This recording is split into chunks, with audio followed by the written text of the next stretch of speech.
If there is one message that is popularly understood from Milgram's work, it is the notion that human beings naturally obey orders.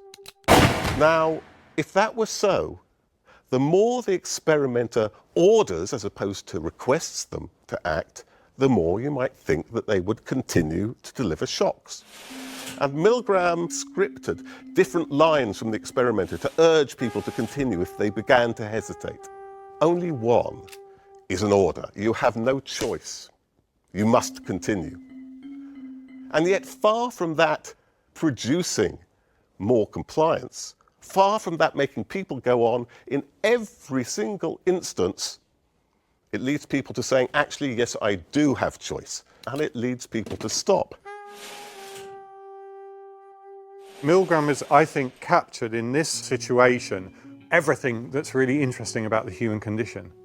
And actually, the ultimate message of the studies is not that we obey or that we resist, but that we have a choice about which of those two things we do. And the more that choice is taken away, the more we demand the right to be given it back, and we seize it, and we make our own histories in that context. People do have choice.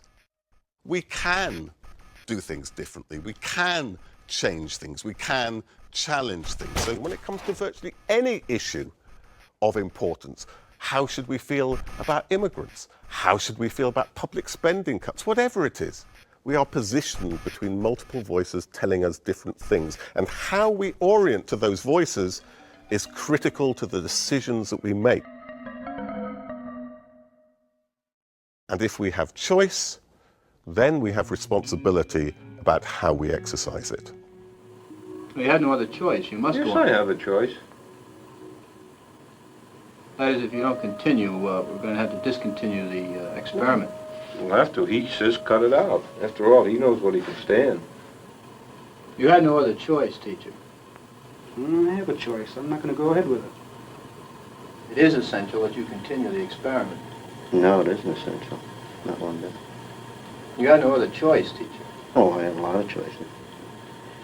My number one choice is that I wouldn't go on if I thought he was being harmed. Stanley Milgram's obedience was a story in sync with its time. Until then, the perpetrators of violence were simply evil. They were not like us. Milgram's experiment put the focus on the situation. In certain situations, many of us will do as we're told and harm a fellow human being.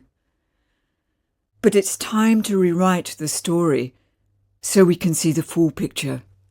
Because across all the versions of Milgram's experiment, most people said no. What would I do? What would you do? What would we do?